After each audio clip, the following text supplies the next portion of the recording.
Hello students, BA first year history के paper second में आज का हमारा टॉपिक है जर्मनी का एकीकरण। इससे पहले वाले वीडियो लेक्चर में भी मैंने आपको जर्मनी के एकीकरण की पृष्ठभूमि और एकीकरण से पूर्व कौन कौन सी समस्याएं आई उनके विषय में बताया था। साथ ही विलियम प्रथम जो कि जर्मनी के सम्राट थे, उन्होंने किस प्रकार इस बात को महसूस किया कि जब तक सैन्य शक्ति को नहीं बढ़ाया जाएगा तब तक जर्मनी का एकीकरण संभव नहीं होगा। लेकिन जब हम जर्मनी के एकीकरण की बात करते हैं तो सबसे पहले हमारे दिमाग में जो नाम आता है वो है बिस्मार्क का। बिस्मार्क ने जर्मनी के एकीकरण में महत्वपूर्ण भूमिका निभाई और उसकी रक्त और लौह की जो नीति थी उसके माध्यम से उसने प्रशा की सैन्य शक्ति को प्रबल करते हुए यूरोप के अन्य कुछ राष्ट्रों से मैत्रीपूर्ण संबंधों को कायम करके और कुछ राष्ट्रों के साथ कूटनीतिक संबंध बनाकर और कुछ राष्ट्रों को प्रशा की राजनीति से अलग प्रशा की राजनीति से अलग करना मतलब कि जिसमें कि उसके महत्व को कम करना और साथ ही प्रशा के महत्व को बढ़ाना, इन चीज़ों पर कार्य करते हुए उसने एकीकरण के मार्ग में महत्वपूर्ण कार्य किया और उसी का परिणाम था कि विदेशों से इस प्रकार के संबंध स्थापित करके उसने एकीकरण के कार्य को पूर्ण किया। बिस्मार्क, जिनका पूरा नाम ऑटो एडवर्ड लियोपाल्ड था, उनका जन्म 1 अप्रैल 1815 को ब्रेडनवर्ग के कुलीन परिवार में हुआ। शिक्षा गर्टिजन व बर्लिन विश्वविद्यालय में प्राप्त की और शिक्षा समाप्ति के पश्चात कुछ वर्षों तक उन्होंने नौकरी भी की। 1847 में उसने राजनीति में प्रवेश किया और 1851 तक वे राजतंत्र के कट्टर समर्थक एवं लोकतंत्र के शत्रु के रूप में प्रसिद्ध हो चुके थे। 1851 में प्रशा के सम्राट ने फ्रैंकफर्ट की सभा में बिस्मार्क को प्रशा का प्रतिनिधि नियुक्त किया। वह इस पद पर 8 वर्षों तक रहा तथा इस बात को अनुभव कर पाया कि ऑस्ट्रिया प्रशा को बराबरी का स्थान नहीं देगा। वह जर्मनी की छोटी रियासतों को अपने पक्ष में कर जर्मन संघ पर अपना प्रभाव बनाए रखना चाहता था। अतः उसने फ्रैंकफर्ट सभा में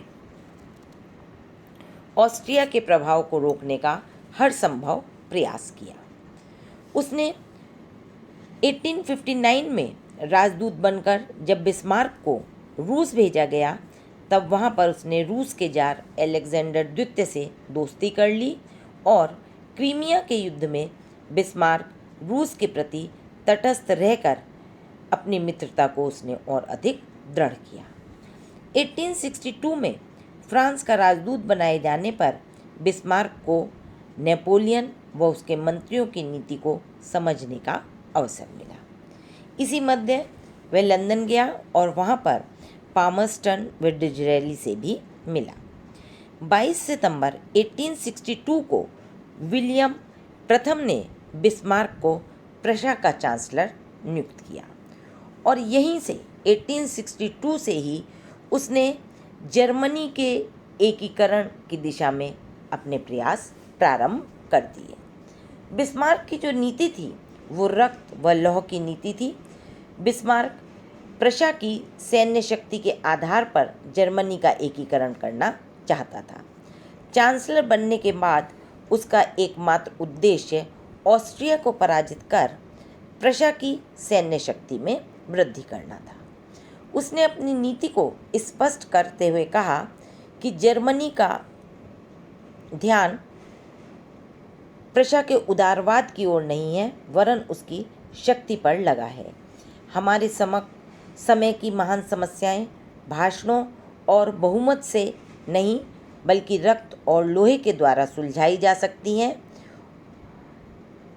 1849 में हमने यही सबसे बड़ी भूल की थी। उसकी नीति का स्पष्टीकरण यह था कि प्रशा के भविष्य का निर्माण सेना के द्वारा होगा, न कि संसद के। अपनी नीति को कार्यरूप देने हेतु उसने 1862 से 1866 तक निम्न सदन की अवहेलना कर उच्च सदन में वह सैन्य बजट पास कराता रहा। 1863 में उसने कहा था कि प्रशा के राजतंत्र का लक्ष्य अभी पूर्ण नहीं हुआ है, इसलिए वह अभी संसदीय शासन पद्धति का खिलौना बनने के लिए तैयार नहीं है। वह अपने को केवल सम्राट के प्रति उत्तरदायी मानता था। उसने प्रशा की सेना का पुनर्गठन कर उसे यूरोप में सर्वश्रेष्ठ बना दिया। तत्पश्चात ऑस्ट्रिया को निर्बल करने में क्रीमिया के युद्ध के कारण ऑस्ट्रिया का कार्य किया, क्योंकि क्रीमिया के युद्ध के कारण ऑस्ट्रिया व रूस के संबंध बिगड़ चुके थे।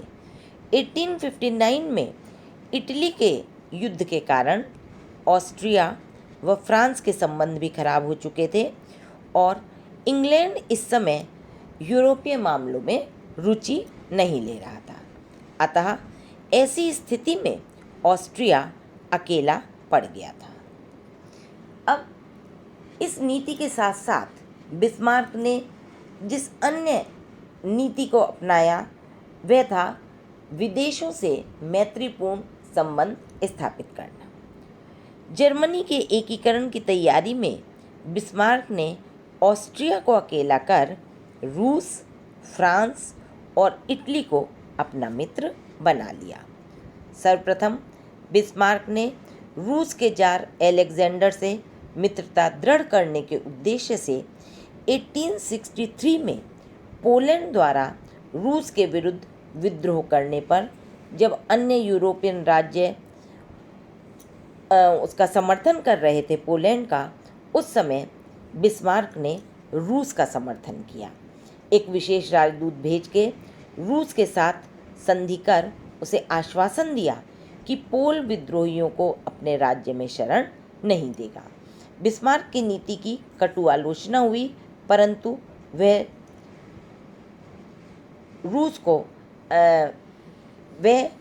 अब रूस का मित्र बन गया था। यह मैत्री बिस्मार्क की नीति का आधार स्तंभ रही और आगे चलकर जर्मनी के एकीकरण में इसने महत्वपूर्ण भूमिका निभाई। दूसरी जो उसकी मैत्री थी वो थी फ्रांस के सम्राट के साथ, कि फ्रांस का सम्राट नेपोलियन भी आंतरिक रूप से ऑस्ट्रिया का विरोधी था। बिस्मार्क ने इस स्थिति का लाभ उठाते हुए नेपोलियन के सामने प्रस्ताव रखा कि यदि फ्रांस ऑस्ट्रिया व प्रशा के युद्ध में तटस्थ रहेगा तो उसे राइन तट की ओर या बेल्जियम के कुछ प्रदेश दे दिए जाएंगे। इसके अतिरिक्त फ्रांस के साथ उसने एक व्यापारिक संधि भी कर ली। उसका जो तीसरा कदम था वो इटली के साथ मैत्री का था। बिस्मार्क ने इटली से मैत्रीपूर्ण संबंध स्थापित करते हुए 8 अप्रैल 1866 को इटली के साथ एक संधि की, जिसके अनुसार ऑस्ट्रिया व प्रशा के युद्ध में इटली प्रशा को सैन्य सहायता देगा और जब ये युद्ध यदि हुआ और इटली द्वारा उसे सैन्य सहायता दी गई तो उसके बदले में वह इटली को वेनेशिया दिलवा देगा। इस प्रकार हम देखते हैं कि बिस्मार्क ने अंतर्राष्ट्रीय कूटनीति को अपने पक्ष में कर जर्मनी के एकीकरण की दिशा में महत्वपूर्ण कार्य किया। जर्मनी का एकीकरण बिस्मार्क की रक्त व लौह की नीति का ही परिणाम था।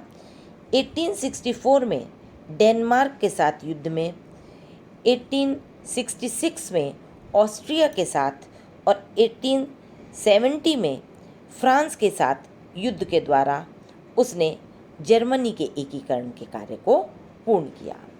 अब इन तीनों युद्धों का वर्णन हम अपने अगले वीडियो लेक्चर में करेंगे।